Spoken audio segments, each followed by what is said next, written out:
Hello everyone, welcome to our YouTube channel Conceptual Study, Strong Your Base to Strong Your Future. This is Diwakar Maurya. आइए शुरू करते हैं। Banking and financial institution, इसमें हमने शुरू किया था अपना आरबीआई। ठीक है, आरबीआई में हमने इससे पहले कर लिया कि आरबीआई है क्या, सेंट्रल बैंक है, ये क्या क्या काम करता है, फंक्शंस इसके क्या क्या हैं, वो भी हमने सब कुछ देख लिया है। इसमें आज बात करने वाले हैं कुछ मॉनेटरी पॉलिसी कमेटी का। हमने कल लास्ट लेक्चर में भी देखा कि जो मॉनेटरी पॉलिसी है वो बनाता कौन है, तो वो बनाता आरबीआई नहीं है, वो बनाता है कौन, मॉनेटरी पॉलिसी कमेटी। हाँ, बात ये है कि जो एमपीसी है, मॉनेटरी पॉलिसी कमेटी, वो अंडर आती है आरबीआई के। ठीक है जी, तो बनाती कौन है मॉनेटरी पॉलिसी, वो बनाती है मॉनेटरी पॉलिसी कमेटी। तो आज के लेक्चर में हम देखने वाले हैं मॉनेटरी पॉलिसी कमेटी है क्या, क्या इसके ऑब्जेक्टिव्स हैं, क्या कुछ कैसे ये बनी। ठीक है, इसके बारे में हम सारी चीज़ें देखेंगे और कल करेंगे मॉनेटरी पॉलिसी कमेटी के बारे में। चलिए जी, देखिए, monetary policy refers to the policy of the RBI with regard to the use of monetary instruments under its control to achieve the goal of GDP growth and lower inflation rate. तो यहाँ पे काम क्या होता है monetary policy का, monetary policy के through, monetary policy के इंस्ट्रूमेंट है। ठीक है, आरबीआई का एक इंस्ट्रूमेंट है जिसकी वजह से, जिसकी हेल्प लेकर वो क्या करता है, कंट्रोल करने का काम करता है और जीडीपी की ग्रोथ बढ़ाता है, प्लस में इन्फ्लेशन या डिफ्लेशन को कंट्रोल करता है। The RBI is authorised to made monetary policy under the reserve Bank of India Act 1934। RBI का एक्ट कौन सा है, 1934। काम कब करना शुरू किया, 1935 में। ठीक है, Hence, the monetary policy refers to the credit control measure adopted by the central bank of a country. ठीक है जी, अब अच्छा इसके बारे में बात करें तो ऑब्जेक्टिव क्या है मॉनेटरी पॉलिसी का, की decision pertaining to benchmark interest rate used to be taken by the governor of the RBI. Governor, अभी कौन है गवर्नर, 25th गवर्नर कौन है, शक्तिकांता दास, हमने कल भी बात करी। आरबीआई गवर्नर क्या है, alone prior to the establishment of the committee. The governor of the RBI is appointed and can be disqualified by the government any time. कभी भी गवर्नमेंट कर सकती है disqualify. This led to uncertainty and resulted in friction between the government and the RBI. इस वजह से problem क्या हो रही है, एक तरफ तो है आरबीआई का एक्ट और एक है गवर्नमेंट। अब गवर्नमेंट कहते हैं जी आप एक काम करो, यहाँ पर गरीबी बहुत ज़्यादा है, आप पैसा प्रोवाइड करो, ठीक है, रेट जो है वो सस्ते करो। लेकिन आरबीआई क्या कहता है, आरबीआई कहता है जी मेरी बात सुनो, एक पहली बात तो ये कि आप हमारे बीच में बोल नहीं सकते, क्यों, क्योंकि आपका बस चलता नहीं है, हमारे ऊपर बस चलता है आरबीआई एक्ट का। दूसरी बात, आप जो कह रहे हो ना गरीबी है और रेट कम करो, नहीं जी गरीबी नहीं है, यहाँ पर चल रहा है क्या, इन्फ्लेशन। अकॉर्डिंग टू यू सिर्फ 4% इन्फ्लेशन है, according to government of India 4% inflation है। लेकिन अगर जब आप बहुत सारी चीजें देखते हो तो एक्चुअल में वो बहुत ज्यादा चला जाता है, वो 20 से 24 या 25% तक इन्फ्लेशन चला जाता है। और अभी तो रशिया और यूक्रेन की लड़ाई चल रही है, इसकी वजह से और भी ज्यादा इन्फ्लेशन आ गया है। तो यहां पे वो कहते हैं कि हम रेट को कम नहीं, हम तो बल्कि बढ़ाना चाह रहे हैं।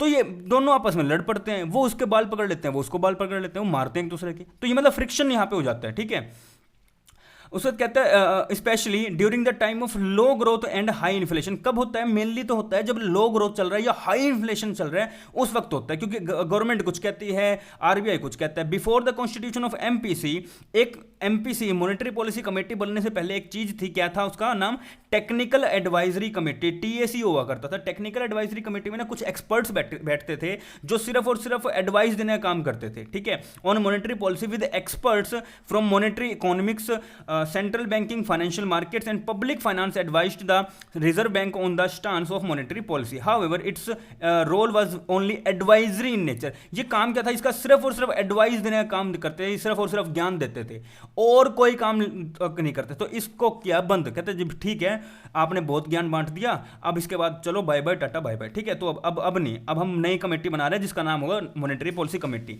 लेकिन किसी भी चीज को, किसी अच्छी चीज को एक अच्छे से खड़ा करने के लिए बहुत सारी चीजें करनी पड़ती हैं। ठीक है, तो मॉनेटरी पॉलिसी को बहुत मजबूत बनाने के लिए बहुत लड़ाइयां लड़ी गई, बहुत सारी रिकमेंडेशंस आई, जिस उसके बहुत मेहनत के बाद जाके बनी थी। तो कंपोजिशन एंड ऑब्जेक्टिव क्या देख लो, तो 6 मेंबर की कमेटी है। पहली बात तो ये इंपॉर्टेंट क्वेश्चन बन जाता है, 6 मेंबर की कमेटी। और एक सेक्शन आता है 45ZB, क्या है, सेक्शन नंबर 45Z भी इसके अंडर ही आता है। तो हम क्या पढ़ते हैं, the 6 member monetary policy committee constituted by the central government as per the section 45Z of the amendment RBI act 1934। तो आरबीआई एक्ट 1934 में एक अमेंडमेंट करा गया, किसमें, सेक्शन नंबर 45Z में, और इसमें एक मॉनेटरी पॉलिसी कमेटी बनाई गई। The first meeting of the MPC was held 3 अक्टूबर और 4 अक्टूबर 2016 को। The committee decides various policies like repo rate हो गया, रिजर्व रेपो रेट हो, रिवर्स रेपो रेट हो गया, एमएसएफ हो गया, liquidity adjustment facility etcetera. Reserve Bank of India is highest monetary authority of India. RBI क्या है, हाईएस्ट मॉनेटरी अथॉरिटी है। हाईएस्ट अथॉरिटी है किस चीज के लिए, मॉनेटरी को कंट्रोल करने के लिए, इसे चलाने के लिए, रन करने के लिए। RBI is authorised to maintain the money supply in the economy as per the requirement of the economy.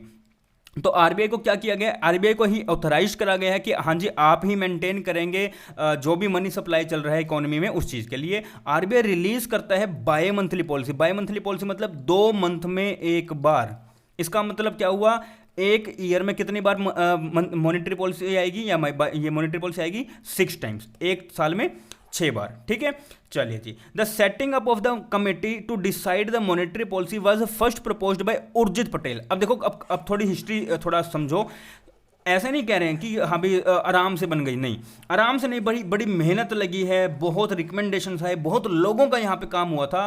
मतलब बहुत मजबूती से, बहुत मशक्कत करके बनाया गया ये। ठीक है, तो उर्जित पटेल ने यहाँ सबसे मेन जो काम किया था, हमने कल भी पढ़ा था ना, उर्जित पटेल है ना, रघुराम राजन, इनका नाम हमने इसीलिए कल देखा था कि ये क्यों गवर्नर, इन्हीं गवर्नर्स का नाम क्यों, क्योंकि इन गवर्नर्स की मेन काम यहाँ पे बात आती है। ठीक है, कि इन्होंने ही प्रपोज किया था।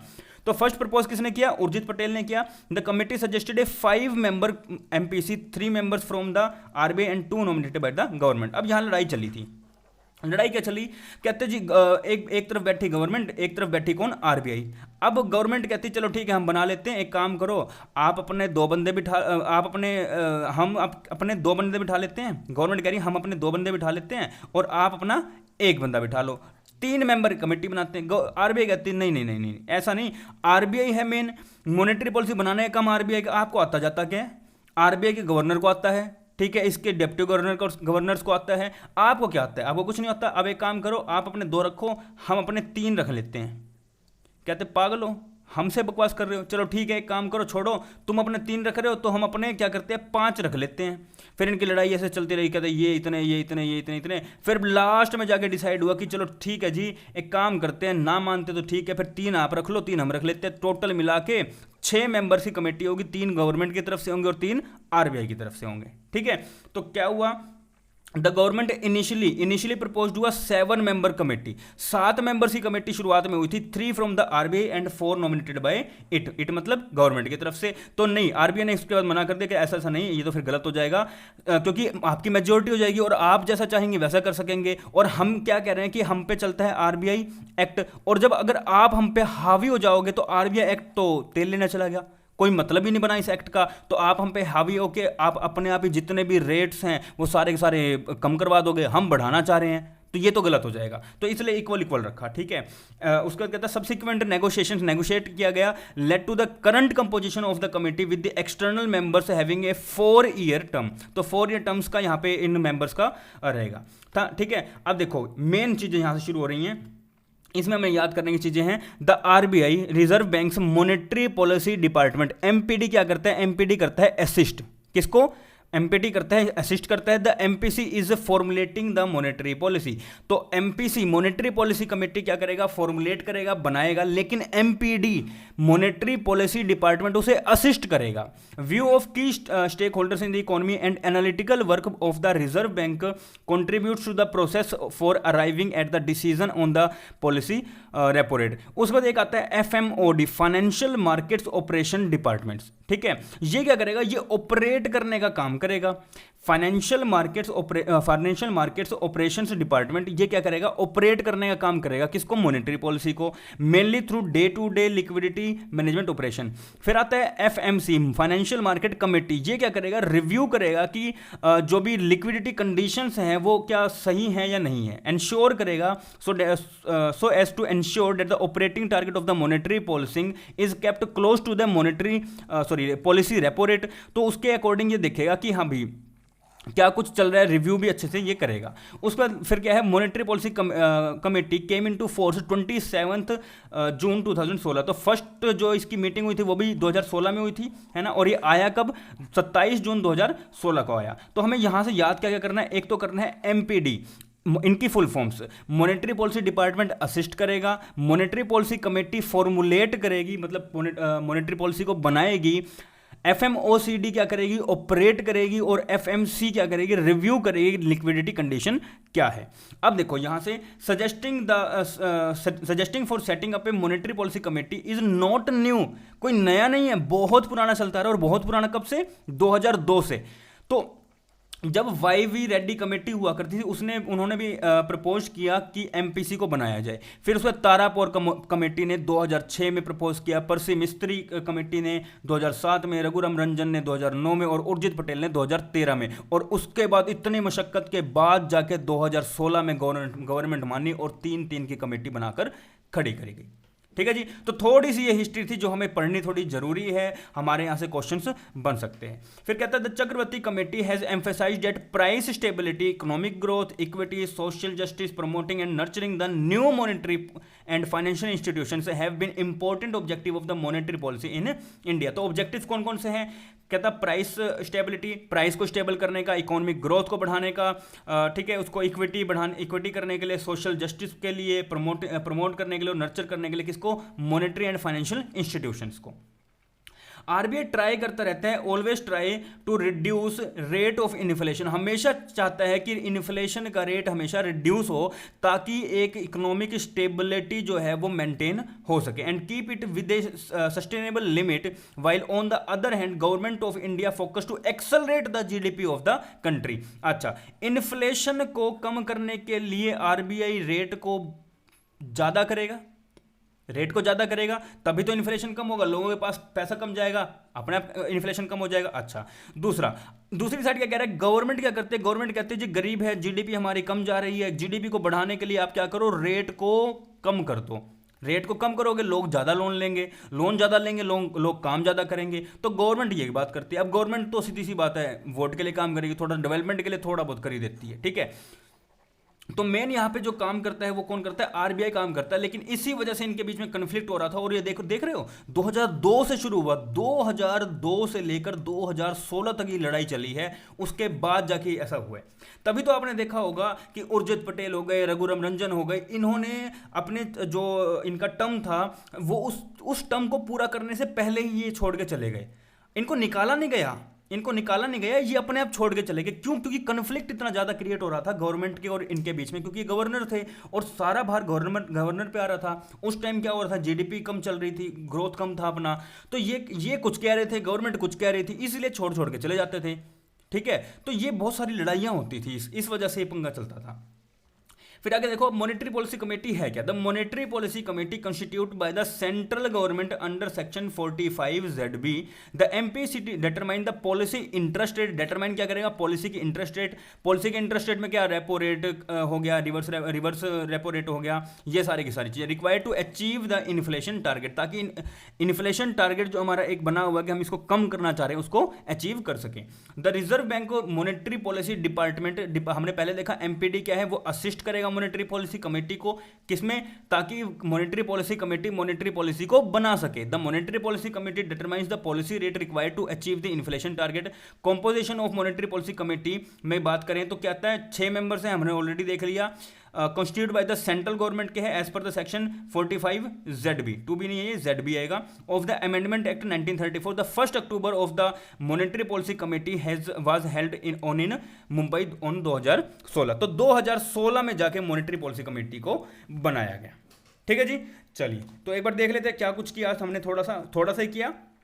ज़्यादा किया नहीं, लेकिन बहुत मेन था, ये बहुत मेन था। ठीक है, चलिए तो पहले देखिए, तो सेक्शन 45ZB के अकॉर्डिंग ये अमेंडमेंट करा गया, मतलब इसमें अमेंडमेंट करा गया और सेक्शन बनाया गया क्या, 45ZB, जिसमें हमने मॉनेटरी पॉलिसी कमेटी का गठन किया। तो मॉनेटरी पॉलिसी कमेटी में कितने मेंबर्स हैं, 6 मेंबर्स की कमेटी है। ठीक है, अच्छा इसमें क्या कुछ होगा, मॉनेटरी पॉलिसी बनाई जाएगी। ठीक है, इसमें इससे पहले क्या हुआ करता, इससे पहले टेक्निकल एडवाइजरी एक कमेटी हुआ करती जो सिर्फ और सिर्फ एडवाइस देने का काम कर, ज्ञान देती थी बस, और कुछ नहीं, सिर्फ ज्ञान देती थी। ठीक है, फिर कॉम्पोजिशन एंड ऑब्जेक्टिव हमने देखा कि इसमें वही चीजें सेक्शन 45ZB के अंडर आया गया। ठीक है, उसके बाद इसमें तीन मेंबर्स दोनों की तरफ से आए, 3 गवर्नमेंट की तरफ से और 3 ही आरबीआई की तरफ से भी आए। ठीक है, और यहाँ पे 4 अपने पास ये चीज़ें हैं। मॉनेटरी पॉलिसी डिपार्टमेंट है जो असिस्ट करेगा, मॉनेटरी पॉलिसी कमेटी है जो फॉर्मुलेट करेगा मॉनेटरी पॉलिसी को, एफएमओसीडी है फाइनेंशियल मार्केट ऑपरेशन डिपार्टमेंट है, ये ऑपरेट करेगा, और फाइनेंशियल मार्केट कमेटी है ये क्या करेगा, रिव्यू करेगा कि लिक्विडिटी कंडीशन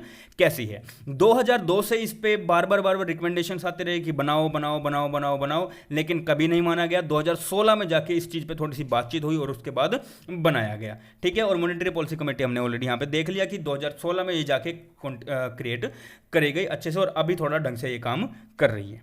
ठीक है जी, चलिए वीडियो कैसी लगी जरूर बताइए कमेंट में। वीडियो अच्छी लगी लाइक करो, नहीं लगी डिसलाइक करो, नो प्रॉब्लम, सब कुछ एग्री है, सब कुछ एक्सेप्टेबल है। ठीक है, चलिए जी, अगर अभी तक भी चैनल को सब्सक्राइब नहीं किया है तो सब्सक्राइब करके जाना, और साथ साथ लगे बेल आइकन को जरूर दबाना ताकि कोई भी वीडियो आए तो आपको नोटिफिकेशन मिल सके, और टेलीग्राम का ग्रुप भी ज्वाइन करना मत भूलिएगा। चलिए जी, थैंक यू वेरी मच, मिलते हैं नेक्स्ट लेक्चर के साथ।